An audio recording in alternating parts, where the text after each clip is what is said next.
Welcome to A Celtic State of Mind. I'm Paul John Dykes, and today I am delighted to be joined by Joshua and Kevin McLaughlin.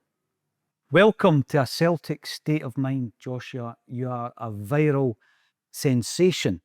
How does it feel that 3.5 million people have watched that video that we've just watched? It feels great. It's just a one in a lifetime thing. I never thought this would happen in my life. Well, I'll tell you something, I've been trying for years to get 3.5 million views, and you've done it in one video. And we're going to find out all about that, and your love of Celtic, of course, and why you're wearing a yellow and black jersey. That will all become clear, because you've now got two teams, haven't you? You've got a second team, aye? And they're based over in Switzerland, is that right? It's a sensational story, and Kevin, you as a proud father are going to be telling us all about that as well. I remember seeing it's one of these things after a big game like that where the video just appears and it keeps appearing. And maybe on the third or fourth thing you're thinking, what is that? And you actually then watch it, and what transpires is a beautiful thing. And it reminds you why you love football, doesn't it? Absolutely, yeah. It's a great occasion. Wonderful. You know, I was looking at it thinking to myself, if that wee guy wasn't a Celtic fan before that occasion, then he's a Celtic fan for life now. I often used to think, you know, taking to the wee guy his first game, for example, what occasion do you pick? You didn't want it to be like a damp squib. You want it to be the all singing, all dancing affair, and he certainly got that. When was his first game? His first game was May 2022. It was Trophy Day under Ange Postecoglou. I'd promised him he would get to his first Celtic game when he was 5. He was nearing 6 and kept reminding me. So eventually we got tickets, didn't we? And we went along and we had a great day. Do you remember the score? 6-0 Celtic. Yep. It must be incredible to be born into this era, Kevin. That's another thing. I mean, what age are you? 52. So yeah, we're from a roughly the same area in terms of the era that we've been brought up in watching Celtic, and there's been highs and lows. But to be born into this era must be an incredible experience. But I've said this before, I don't begrudge any young fans the success that they're enjoying. So he was 5, nearly 6 before he went to his first game. What about yourself? I was coming up for 6. It was 1978, Jock Stein's testimonial. All right, man. Celtic versus Liverpool. My mum and my uncle took me along. My mum's a huge Celtic fan. She got it from her brother and her dad and sort of passed it on to us. I remember the game very, very clearly. And it was another, I think, 18 months before I went to another game, which would be the big European Cup quarter-final against Real Madrid at Celtic Park. Oh, wow. And the atmosphere that night was pretty special. You know, when you watch that as well, and thinking back to going to the games in the 80s, was the attendance, the crowd. And I know back then, you know, technology wouldn't allow you to have an exact attendance, but also the Celtic board, I think they looked at the figures and they obviously came up with a figure. But Celtic Park back then, with that amount of Celtic supporters, the energy, it must have been incredible. I wasn't at the game. That's a 2-0 game, wasn't it? Yeah. Johnny Doyle, George McCluskey. That's correct, yeah. So you're getting the off as well. You've got European experience in terms of success as well, because from that season, the quarterfinals in 1980, we didn't really achieve, did we, until Martin O'Neill comes in, and then things developed from there. Because when I was growing up, we were struggling to get through the second round in Europe, and I remember an infamous night against this team here, Young Boys of Bern, in the early 1990s. You remember that? That's right, aye. And that was the night Tiger Tim made a joke on the radio and lost his job as well. Were you at that game? I remember it well, and the whole irony being the tie turned out the same as the tie did this time, where there was no goals scored and it was just an own goal. That's right. And it was 1-0 over 2 legs back then. I remember it well, yeah. The thing about the Real Madrid game in the 1980, just to go back to that, was I do remember listening to the media then, and Celtic, they reckoned that we had a good chance of going further. And then a couple of years later, we had the infamous Rapid Vienna carry-on, when it was reckoned that we probably should have got a little bit further in that tournament. And as you say, for a few years there was a bit of a lull, and along came Martin and changed it all those years later. I had the great privilege, Kevin, of speaking to Davy Hay, and you know, I was talking about his playing career, but I touched on that, and it was one of life's greatest regrets, the fact that they didn't. And under the circumstances as well, it just didn't really sit well. And the third game down at Old Trafford, my old fella went down to that. And at that age as well, Josh, I was annoying my dad constantly to go to these games. But back then, Kevin, especially the travelling games, it was very much a man's world where they would go and they'd have a few bevies and they didn't want a young kid hanging along. So you go and you watch Ange Postecoglou's team. Were you disappointed when he left? Mm, Yeah, he played some great football, didn't he? Ange and his team. Did you have a favourite player under Ange? Matt O'Reilly. Oh, he was sensational. Did you know Matt O'Reilly's granny used to watch a Celtic State of Mind? Really? She used to watch it. Unbelievable, right? So we got wind because Matt's dad, I think, got into the music scene in Glasgow. He plays guitar and stuff. And a few friends reported back that Matt O'Reilly's gran tuned into Acsom. Now, we were big fans of Matt. Of course we were. He was brilliant. And she sent us a few wee messages that ended up in the newspaper. The fact that Matt's granny watched Acsom. No saying this is you, Joshua, but that was her claim to fame. Talk to us then about the circumstances of Young Boys coming back to Celtic Park and how it's kind of changed everything. Well, like yourself, I've been to countless Celtic European games and I've seen dozens of travelling supports. There's been some really good supports, but I can honestly say hand in heart that I've never seen a support at Celtic Park in that opposite corner like BSC Young Boys, the Oscar that night. They were noisy, colourful, happy, really good vibes. And from the moment Joshua and myself stepped into the stadium to go to our seats, he was mesmerised, I could tell. And we sat down and, it was a long game with the disallowed goals and the missed penalties, and we had to get the result because we had a difficult game at Villa the following week, so we really had to get the result that night. And I could see Joshua looking back at Forth to them all the time. So when the full-time whistle went, we got the result we needed. We've got a little bit of a routine where we sit right in line with the halfway line at the back of the North Stand lower. And when it gets close to the end of the game, we go down to the front. And by the time we get there, Brendan and the players are coming round and they're doing their lap of honour. So occasionally Joshua and the kids, they'll get a wee direct thumbs up from Brendan, which makes their night, and we did that night, didn't we? So something else that happened that night at that spot, which sort of maybe set the tone, the good vibes, was one of the Young Boys players, the fullback, Hajam, who plays for Algeria. He came across right to where we were to get a drink of water. And he was applauding the Celtic fans that were there. And he came across, shook the hands of the kids, and actually gave one of the kids his jersey. Oh, brilliant. So this is a guy that was probably entitled to go back down the tunnel disappointed. They'd just lost a European game with a few moments to go. So that sort of, put a good vibe in things. And afterwards, Joshua usually says, can we go and see the Green Brigade? So we walk along and the guys are dispersing and they're sort of breaking down, and he stands and looks at them occasionally. He gets a wee sticker off one of the guys. And all the time behind us, the YB Oscars are still singing away and making their noise and just sounding generally happy.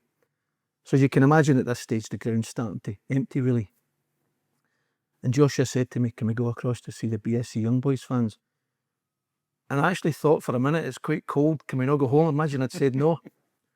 So we made our way through the seats, and we're actually, from where we've left our seats at the halfway line and they're in the far corner, there's quite a bit of a walk, especially walking through the crowds. So by the time we're walking through the seats, it's empty. So we starts to walk up the stairs opposite them. You'll see in the footage that there's the empty section of seats. And Joshua and myself are applauding the fans. And very quickly, they all caught on to this and started applauding back and waving. And I think we were there maybe about 5 minutes, weren't we? We were waving away and they were cheering us, and we actually left to go out. And I took Josh at the bathroom, and when we came out, he said, can we go back out and see the fans again? This is before I'd filmed anything. So as we opened the door and Joshua walked out, it was met by a wall of noise and applause. It was just lovely. And he starts to walk down the stairs and he's waving to the fans. So I decided to get my phone out and I'll start to film it. Just as I started to film, a very important part of the story, which a lot of people didn't actually catch on to, was that the two people at the bottom of the film, some thought they were Celtic staff, some thought they were Celtic fans. They're actually BSC Young Boys fans. And the lady and the gentleman had come across to give Joshua a scarf. And what you actually see when Joshua walks across to the fans, he's building his wee confidence up, is the lady doing that because the fans are making the noise to encourage him to go forward. And he moves forward himself, and it was his own spontaneous thoughts to do what he did. And thankfully I had it all on film, and you can see the fans at the bottom applauding him. Fast forward to our trip to Switzerland, we actually got to meet those fans in the ground, which was lovely, and Joshua returned a gift for them. And we left the ground, went home, we chatted about it in the car, didn't we? Yep. And went home. I would almost say I was quite casual with the way I posted it on social media, looking back, because we went in the house, I made him something to eat. We watched the highlights, didn't we, of the game? Yeah. We kept rewinding back to Ida's goal, and Joshua went to bed. And I then posted it on Twitter, having just shared it with a few WhatsApp threads with some of the family. And again, went and did some work stuff to prepare for the next day. And it was long after midnight I went to bed. So I gets up the next morning and my phone is literally, it's on the table, it's lit up like a Christmas tree. Messages, responses, notifications. And there was one in particular I went right to from my sister that she said the post on Twitter at that stage, 5 or 6 hours later, had almost 1 million views on it. It was incredible. And from there, I would literally say, Dad said his phone was exploding, didn't I? Do you remember me saying that? Yep. So many people getting in touch, so much love. And a little later in the day, we got a request from Clyde Super Scoreboard to go on that night. Mm-hmm. And we went on the show, didn't we? I had to Yeah. interrupt you. We were on Fortnite with your friends, with your headphones in. And I had to interrupt you to go on the radio, didn't I? And by that time, you know, there was a lot of attention. I think at that stage, when the guys in the show were talking to us, I think what they said was there was over 2 million views at that stage. It was incredible. But what an experience, and something to look back on, isn't it? And it's not finished. And this is a big thing, Kevin, because that one moment has led to obviously going over to Switzerland, which we're going to talk about. But it's also, I mean, even just listening to that, it's left an impression. You know, that positive energy has left an impression, not just with the fan base, but with the football team, and obviously your experience with them when you go to Switzerland. And that's something that will never leave you. And it will never leave this young man, even though you had to interrupt your game of Fortnite, Joshua. I hope you didn't get shot when your old man was giving it that in your ear to go on the radio. Do you play Fortnite a lot? Yeah. What's your favourite skin? Uh, Did you like the Snoop Dogg skin? You know, he's a Celtic fan as well. Probably Outlaw Midas. Is it? Are you good? Yep. Yeah? You Does two your old team man? up in Fortnite now, yeah? Absolutely. Does your old man play with you? Nah. No. He's not got time, he's too busy. I want to ask you a few questions about that night. You know, when you were walking over, how did you feel? Like, hearing the incredible applause from the other set of fans, how did it make you feel? Very nervous. Were you nervous? You didn't look nervous. You didn't look nervous. And what about the next day when you go into school? Did you still feel good after it? Did it give you a wee bounce in your step? Yeah. One point of the day, one of the teachers said to me, "Joshua, come and look at this." And she showed me how much views it had, and I'm like, what? 2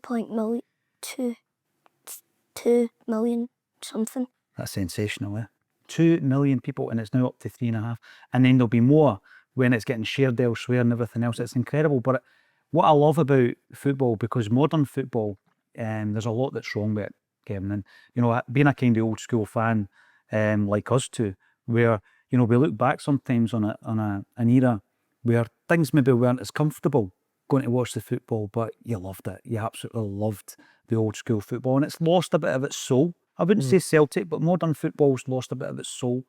And then when you see this feel-good story, it's just like it draws you right back in, because that's how you felt as a kid going to Celtic Park. I mean, I remember watching it on the TV, but to actually then experience it, it's the energy in the venue, isn't it, at Celtic Park? So that's incredible. That is just the start of your story. That's where the story begins.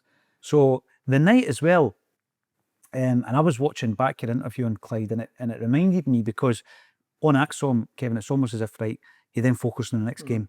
You focus on the next game. And all I've been hearing, because I genuinely believe we made Champions League progress this season compared to the previous two. But you struggled to beat Young Boys at Bern. You needed an OG. You tend to fail to focus on the fact that we scored 3 goals, all quite rightly chopped off, but the domination in that first half. And Kyogo, of course, gets the 3 goals disallowed, and it was his final game. Now, I speak to my wee boy and all his pals the same age, and whenever I asked this question, who was your Celtic, your favourite Celt, it was Kyogo. The kids loved him. What was your thoughts from Kyogo leaving? You weren't bothered because 3 million people were tuning into your video, eh? I thought he would leave probably about 2026, 27 season. When he left, I was so sad. But then we still have Maeda, Hatate, all those good players. Absolutely, absolutely. And we'll get to the guy that's on your scarf in a few moments as well. We need to speak about Adamida. So that was the beginning. And you know that thing where your phone's pinging, and I mean, it's unusual for, guys like you or me to have that kind of attention. Absolutely. Was there a lot of kind of media attention around it as well?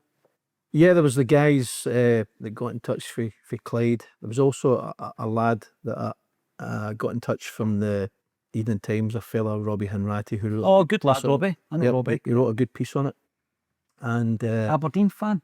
Yeah, for his sins. Yeah, he's still all right. Yeah, he's a good lad. We like him.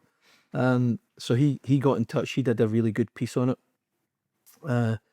Seltzer Here page got in touch, and they sent Joshua a gift pack, which was lovely. Oh, brilliant. Well appreciated. Brilliant. A kid that gets 3.5 million views on Twitter and how many on TikTok, but to see the happiness in his face when he's opened this parcel full of badges and t-shirts, so hats off to the guys there. There was a couple of other places like Lad Bible got in touch and asking permission to share it, which is a sort of pinch me moment again. I think what topped it off was Fabrizio Romano later in the day sharing it. Did he? Yeah, so that was that was unexpected. And also Norwegian TV getting in touch, and they sent me a piece. They kindly asked permission as well, and they sent me a piece. So there was plenty of focus on it, yeah. And the next week, I think my phone was very busy. Oh, I bet. And of course, you love going to the football anyway without all this attention. But the club in question, Young Boys of Bern, they got in touch as well. So talk us through that, Kevin, because for a young boy like Joshua, I mean, what an experience that is. And then, it's like going on holiday, isn't it? Going over to the game. An amazing experience. Going back to the time they got in touch, about a week or so after the game at Celtic Park, when my phone was maybe getting back to normal a little bit, Josh had asked for a BSC Young Boys strip and ball. So I'd been emailing their fan shop over in Switzerland and talking to a particular gentleman, and he arranged for it to get sent over. And it arrived on a Friday afternoon, maybe about another 2 weeks later. And Joshua came home from school, so first thing he did when he saw the strip was to get changed into it. So he's out in the garden, but within 10 minutes, strip's filthy, as you'd expect for an 8-year-old. And I went to go to my own emails, to my private email, to email the lad and thank him, to let him know it had got there. And just there happened to be an email from a lad named Shields, and it just said in the subject, invitation to Bern, special experience for Joshua. And it's one of those, you open it and you read it, and I read it, I think, about 10 times. And you always think in the back of your mind, this can't be real, somebody's at it, somebody's winding me up. So I went to LinkedIn to look for the lad, and there he was. And I messaged him through LinkedIn, and he came back to me almost instantly. So later that night, myself and Josh and his mum were in the living room, excuse me, and I sat him down and read him this email, and the look in Joshua's face, and the gentleman had said, if you can't make it, we'll just send you a lovely YB parcel instead. And I wrote back and said, let's be certain we'll be there, that'd be lovely. And he came back to me a couple of weeks later and said, one of my colleagues a lovely girl called Vivielle will take over the organisation of your trip.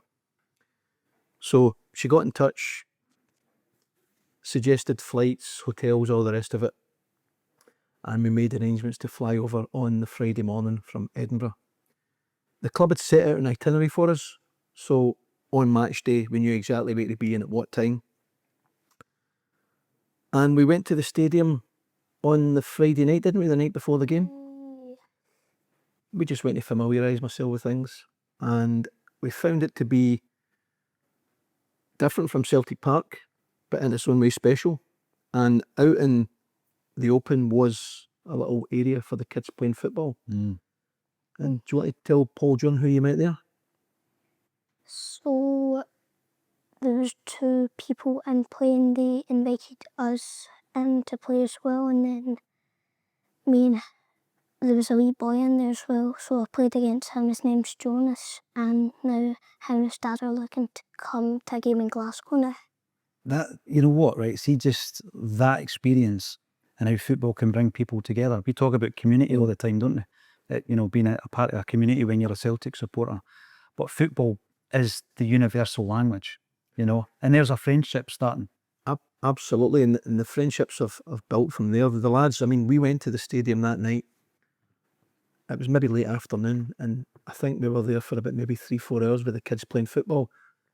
And the lovely thing being is when we were heading back to get the tram and walking past the stadium, a couple of people came out from the stadium. Joshua was wearing these hoops, and the first thing the lad says was, "Hello, Joshua." And it turned out to be the lad Adrian, who would be the videographer the following night. And we chatted away in the tram.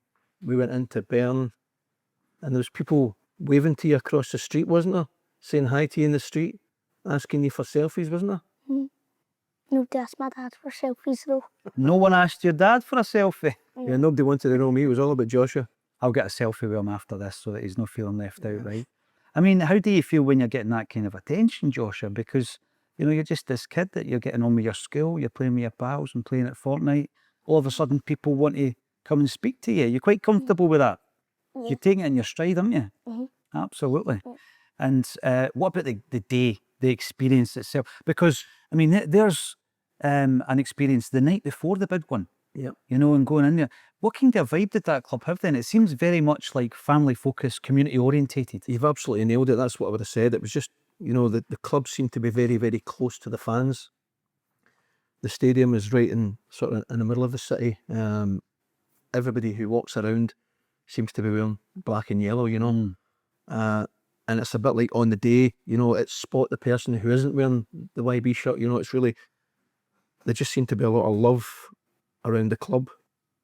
And on the day of the game, on the afternoon, we decided to sort of head into Bern and have a look about, myself, Josh and his mum.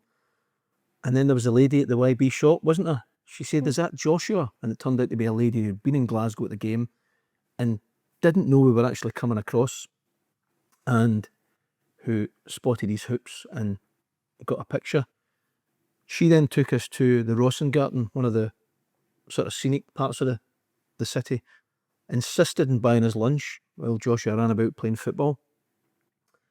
And then we went to meet a lad named Pascal. Pascal was one of the first fans to connect with me on social media. There's literally hundreds of them now on my page. We met Pascal that day. Pascal gave Joshua his YB hat he had as a kid, and you gave him a Celtic scarf as well, didn't you? Yeah. So we spent a bit of time with Pascal. We then made our way to the stadium, but we got there, we arranged with his little pal Jonas, with his dad, to meet a little bit earlier. So we met up with Jonas. Again, Joshua gave him a Celtic scarf, and the kids played together for about half an hour. And then we were to meet at the clock outside the ground. And the lovely lady, Vivielle and Adrian, the videographer, were there, and they accompanied us into the stadium. And from that point of walking into the stadium to leaving 4 or 5 hours later, it was proper 5-star treatment. It was just lovely. And there was 2 things that I noticed about the staff at the stadium. There was Vivielle and Adrian, and then we met a lovely man, Rennie, who took us around the museum. And then we met Shields, who'd invited us, which was a a lovely moment because I'd been liaising with them for a couple of weeks. The two things that struck me was, first of all, the love they have for their club. You can tell they're so attached to their club. And secondly, the love they showed for Joshua. Now, you could argue it was probably their job to look after us, but you could see the affection they had for the whole thing. You know, the way the girl was speaking to him. When we went into the stadium, where you'll see in the tribute video, they let Josh in the dugout, they let him run about the park. They actually captured my little flick in it, didn't they, in the video? Mm. Was that a good part, like, do you think? I think your goal was better, wasn't it? And when they took us into the stadium, there's a lovely part that they've captured in video. And that's when Vivielli tells Joshua that he's going to be a player escort. He's going to be leading out the team with the captain, Loris Benito. And to capture that on video and such a natural reaction from Joshua was such a special moment. So we then had a tour of the museum. That was Dad's favourite part, wasn't it? I was really, really fascinated by that. I love all the memorabilia. Yeah. And we spent a good half an hour, 45 minutes in there. There was a load of questions I was down to ask, but it wasn't my story, so I kept them for later on. And what the club had said on the itinerary was, after the museum, you've got some time to explore the stadium. So they opened the door, if you like, to let us out into where all the fans gather outside the stadium. There's a sort of fan zone. They've got bars and all their club shops and all the rest of it that are specially erected for that day. And we just met this wall of black and yellow. But because Joshua was in the hoops, everybody knew who he was. So the fans are cheering him. Again, they were asking for pictures, weren't they? Yeah. Shaking hands with you. Mm. And it was just a lovely experience, that. And we were asked to be back in the stadium for a specific time so that Shields, the man who'd invited us, could come and take Joshua away to meet the players in the tunnel to lead the team out. Do you want to tell Paul John what that was like? Oh, I can only imagine. Were you nervous, Joshua? More nervous than I was in the night. Were you? That happened, yeah. And were you the captain? Yeah. The YB captain? Yeah. Wow. Talk about when you actually walk out that tunnel and the noise and the atmosphere. How did that feel? It feels great, and they put up a big tifo, and I looked back at it when we were walking out, and I just thought, that is just so cool. Can you imagine being a player and walking onto a pitch? Would you get too nervous, do you think? Or would it make you play better? I would get too nervous. Did you? Yeah. That might change. That might change. Do you want to be a player when you're older? Yeah. Yeah? Mm. Absolutely. That's brilliant. I mean, I don't think I would have the nerve to do that, Kevin. Don't know about you. Certainly no. He gets 100 out of 100 for me for that. Brave. Yep. And we went on to the game. We were the special part of the game obviously was getting to experience a YB game, and at that stage they were still very close in contention for the title. But they went 1-0 down quite early, so the game became a bit tense for the first half, but they came out and equalised early in the second half. The nice part of that equaliser was the two fans that had given Joshua the scarf at Celtic Park. We'd reached out to the club in the build-up to the game, and the club had arranged for us all to meet together. And when Daniel, the gentleman from the club, brought the fans to us, just at that point, YB equalised, didn't they? Yes. So we all had a wee celebration together, and we got a picture with Joshua and the two fans. And sadly, we couldn't get a winner, could we? It stayed at 1-1. And what was the first thing when Vivielli came across? She was taking us on to the park for your interview. What did you see up on the screen? Myself. So she just came over and said, we're going to go into the pitch now for your interview, and then I just looked up at the screen because I saw a boy with a Celtic top on, and then I saw it was me, so I tapped Dad and pointed to the screen, and we were just waving at the screen for a minute or so. That's all, incredible. all the fans started cheering when they saw you, didn't they? Did they? Mhm. Yeah. That's fantastic, that. You know this, did you also download an app onto your phone? So you could follow Young Boys scores and all that kind of stuff? I downloaded an app onto my iPad called Sofa Score. So every time that Celtic score, every time that Young Boys score, every time the lineups come out, every time they play, every time there's a substitution. You get to know about it. I've often wondered, you know, where you're born into supporting Celtic. It's become something of a cliche, but it's true. I mean, I can't remember waking up and not being a Celtic fan. So it's just, you're born into a family who supports Celtic. And I've often wondered, you know, people who choose a particular club. And I spoke to a friend of mine down south who was born into an Arsenal supporting family and who later in life became a Celtic fan because he loved the history. He loved the origins of the club and its charitable foundations. And I was thinking, that's fantastic, but I could never imagine being attracted to another club. And I'm seeing it today. I'm seeing how it can happen today. So what's your relationship like now? Would you regard yourself Celtic fan, obviously, but you've now got a second team?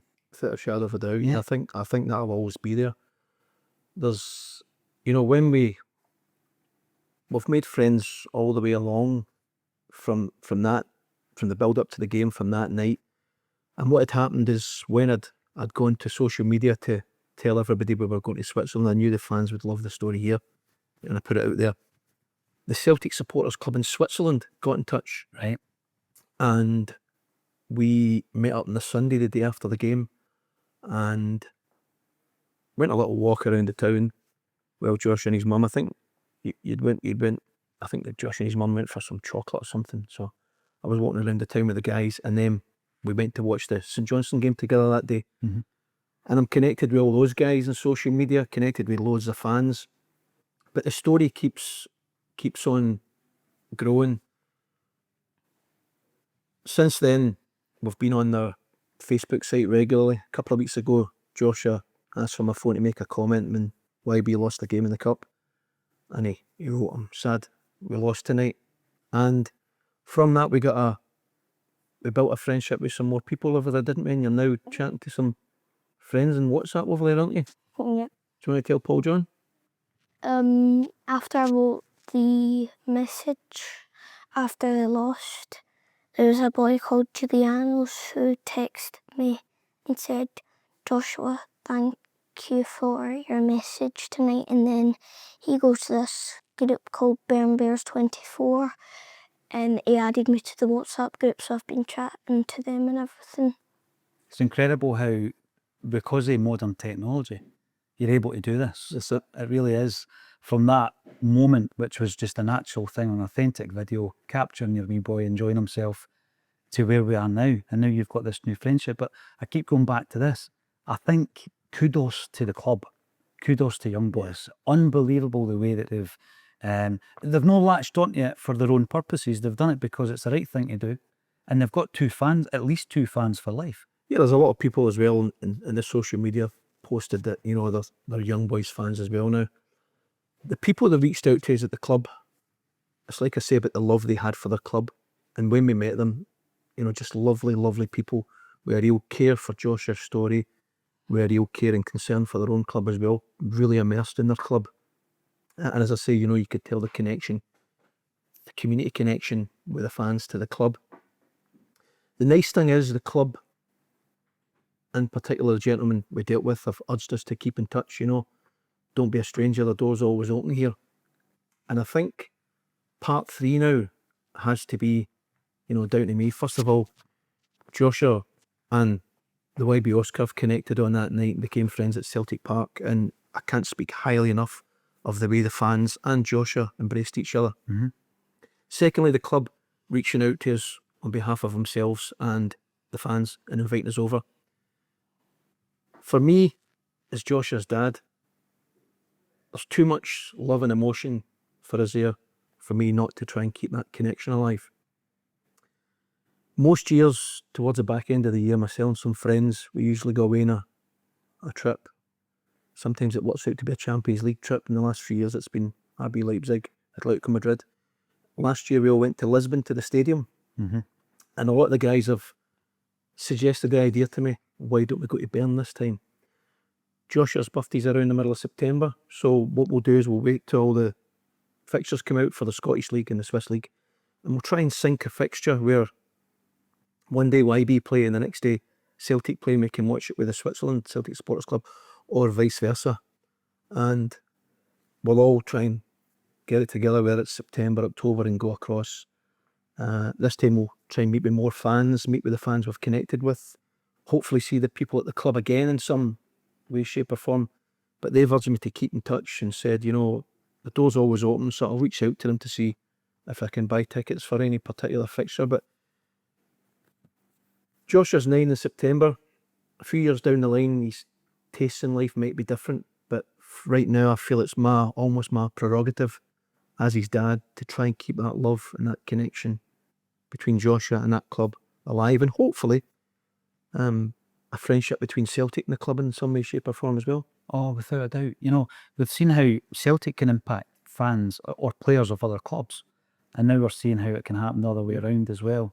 And I just mentioned to you before we started recording here how the success story of Wrexham, and you know, there's been the razzmatazz, the box office element of the Hollywood stars involved there, but reading a report on that and the engagement of the club and its fan base, and they reckon that a massive part of the success is because of that engagement, because you get the buy-in. Once you've got the buy-in, then you're not disposable then, are you? The club makes you feel as though you're part of it, and you actually feel part of something that's growing all the time, and it's incredible that this football club's done that. You know, because in terms of resources, the size of the club, the profile of the club, they're nowhere near as big as Celtic. Yet the way that they've tapped into that situation and they've got fans for life, I'm very, very impressed. And I'm delighted that you're going to be able to keep it up. Now, there's a certain Adamida on your scarf, right? Is he your favourite player now? Now that Matt O'Reilly's away? Is it Adamida? Do you like Adam? Anybody else? Maida. Oh, well, you couldn't fail to like Dyson Maida. So tell me about the weekend then. Were you delighted when Adamida scored the equaliser? And was your dad at the game? Yeah. Did anybody ask your dad for a selfie at the game? No. No, that just happens when you're there, right? What did you think of that at the weekend? Yeah, didn't play particularly well first half, I thought. I thought the second half when we came out, we took a bit more possession, more control of the game. I was hoping we'd push on for a winner, and I just think if, you know, Dyson wasn't as tired as he was, and maybe, I think he stumbled at the end, didn't he? If he'd flicked his right foot and the ball falls to Johnny Kenny, is every chance we're going to win. Disappointed we didn't get the victory, but it's about, from now to the end of the season, keeping focus and getting to the cup final where, well, as fully fit squad as we're going to have. Obviously Jota's out long term, and try and win the cup and get the treble in the bag. But yeah, I thought we should have done a wee bit more to try and win the game. The game sort of fizzled out a little bit, and then a chance at the end, but we didn't lose, that's the main thing. After the game, I think most people found out after the game that Maida had been over to Japan and back, which made him more of a mere mortal because of the jet lag and everything else. You're right, just that momentary lapse. Otherwise, you could even square it. In relation to that as well, though, going back to the Wrexham thing and Young Boys and making that incredible effort and that connection and it being genuine, they're not just ticking a box and going through the motions. Big clubs could learn from that, couldn't they? Absolutely, yeah. You've nailed it, Paul John. There was, you know, it wasn't a tick box thing or a publicity stunt. It was a genuinely affectionate gesture, and you know, through the course of the build up to going and being there, I genuinely saw that. Yeah, I definitely think that clubs that you've mentioned there could maybe teach other clubs a thing or two as to how to sort of do these things. And I genuinely hope that in some way, shape or form, BSC Young Boys and their supporters would maybe get some form of recognition for what happened, not just that night, but in the follow-up process. It could still happen, you never know. They're a shining example, actually, Absolutely. of what could be done, especially at your age group. Your dad was saying that you like looking at the Green Brigade. What's it about the ultras that attracts you? The songs they sing, the flags they wave, everything about them. I just love the Green Brigade, the boys. I love every Celtic ultra and Young Boys. You know this, right? I think that's a really important message from Joshua there, because football's moving into a modern era. It's at that point where you don't always feel engaged with your club. And one of the things that kids Joshua's age always pinpoint is the noise, the colour, the Green Brigade, the tifos, the flags. Again, I would say that clubs have to embrace that, don't they? Yeah, I agree. Yeah, absolutely. And he's sort of nailed it with his analysis there. Yeah. You spoke about the colour as well. That's really what attracted us, or attracted Joshua to the support that night. I say again, you know, you and I have seen countless away European teams come to Celtic Park, but that was very, very special that night. And not one of the big names. This is the thing that I love about it. It just shows how a passionate fan base can make a club stand out. Absolutely. Now, my Celtic supporting life, going to my first game in '87, and then moving on to centenary year. Then the doldrums for a wee while. Tommy coming in, Wim Jansen, and then obviously a couple of wee managers in between until Mark O'Neill comes in, and then absolute domination.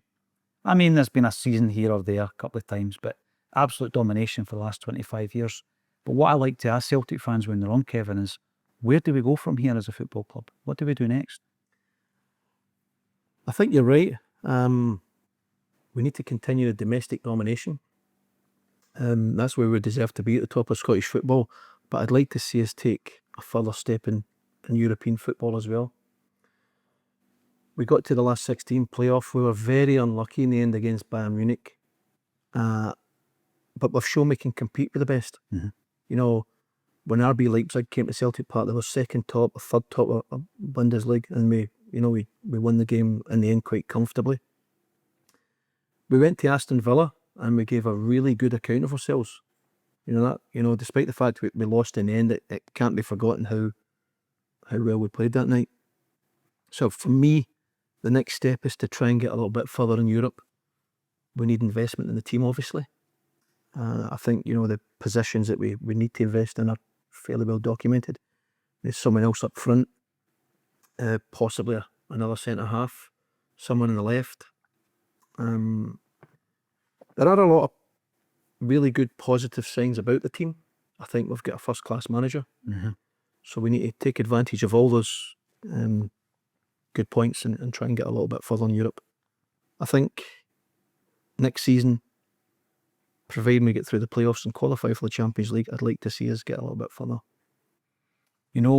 Often on a Celtic State of Mind, we talk about just being 2 or 3 players short of what you think can make that difference. And I think that was pretty obvious against Bayern Munich. Brendan Rodgers has gone into that game a striker down. Yeah. I mean, I know we got Jota in, but he's a striker down, and we missed some great chances. That a lethal striker might have put one of them away.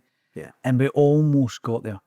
And then you always think that there's a player going to leave. There's always that cycle. Joshua's mentioned Matt O'Reilly there. We lost Jota, we've lost Kyogo. There's always somebody going out the door. And there needs to come a point, Kevin, in my view, where we don't let that happen. We don't keep an unhappy player, but we don't let that happen where a stand man goes, and then we strengthen as well. Yeah. And I think at that point you're going into these European games and you're thinking, well, we've done everything we can. Because there was that wee niggling thought in my mind after the Bayern Munich game, if only we had done more in January. Yeah. It's just margins, isn't it? So I would love to be in a situation where we go as far as we can, but we feel like we've done everything we can. And I don't feel like that this season. I think we were a wee bit short in the Bayern Munich game in terms of personnel. I would agree with that. I think what we're needing to go towards next season is a bit of physicality in the middle of the park. Callum's good, Callum's there. Somebody of the ilk of a Scott Brown, that's probably got more the drive of Callum McGregor, if you like. Yeah. So we need something like that. We're bringing back KT, who can play left back or left centre defence. And I would probably think that KT, in my opinion, when Callum moves on, would become the Celtic captain. Yeah. I think he'll come back and end his career with us. And he's still got a good 6-7 years left in him, if he can stay fit. So I think, in that respect, we should have those areas covered. I really think we need a real out-and-out goal scorer as well. The name that's not going away is the Danish lad. So with a bit of luck, we'll get that over the table and sort of get him in the door. The positives to come out of Sunday, we've got a really good goalkeeper in the making, I think. I thought Sinisalo looked really accomplished. He commands his area well. His distribution of the ball was good. And, you know, he made a lot of good saves as well. So I think he's very, very confident. And I think we've got that area covered for moving forward if Kasper Schmeichel chooses to move on at the end of next season. The key thing for me is keeping hold of the managers as well. We're coming into his third season, and he did say at the beginning he would see his 3 years out unless he was emptied, in his words. I can't see us emptying Brendan at all, but I'd like to see him staying on for another couple of years and building on from this squad he's got.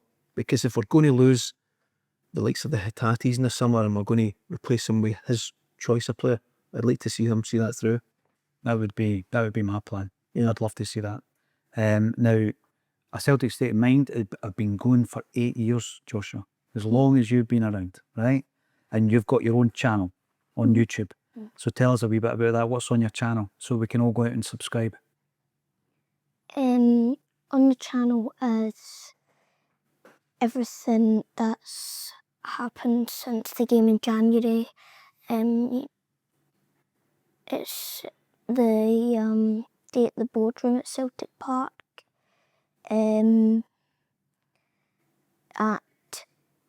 At Bern, when we were in Bern. Just everything that happened. You know my favourite video? When you got a wee chap on the door and somebody wanted a game of football at your back garden. Can you tell us about that?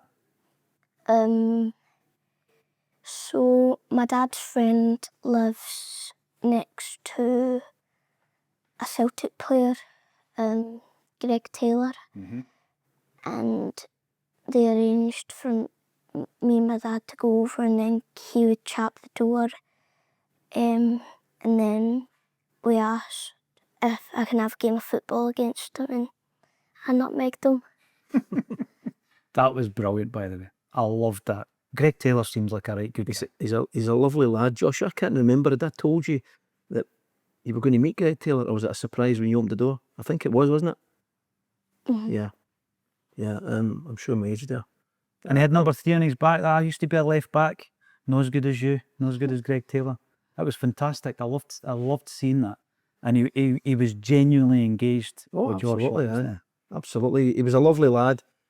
Again, somebody I think that's really connected with the fans, but just for a lad to take that time and come across. And the lovely thing is, whenever we wait behind, Joshua likes to wait behind sometimes for the players coming out. And whenever he comes out, he always acknowledges Joshua. It's lovely. He's in first name terms with one of the Celtic players. That's tremendous, you know. And even though Kieran Tierney's coming back, I think, do what we can to keep Greg Taylor, so, yeah. You know? Yeah, I think so. I thought he'd come into the game a lot more on Sunday in the second half, Greg Taylor. He leaves everything out of the park, the lad. You know, sometimes it's a bit difficult when we're the type of game we're playing that maybe Greg doesn't fit into at times, you know. But I think he's more than we paid the loyalty Celtic have shown on him as well. I see no reason to try not to keep him. Always go back to the Return to Paradise, Tommy Burns video, and he continually went on about what it takes to be a Celtic player, and it was about representing the club. It was about the type of person you were. Yeah. So when Greg Taylor does things like that, and I see it, and he's not doing it for kudos, he's not doing it because it's for Celtic TV, he's doing it because he wants to make this wee guy's day, and he just lit up when he seen him, and brilliant to give him a wee nutmeg as well, out in the back garden. Listen, please stay in touch. Everybody that tunes in, subscribe to your channel and follow your journey, because it sounds as though it's just beginning. And obviously you've got a love for Celtic, but you've got a second team as well. Thank you very much for joining me on A Celtic State of Mind. Thank you. Thanks for having us. Thank you. Thanks again for joining us on A Celtic State of Mind. Be sure to come back at 6 o'clock next Friday, for this is Acsom.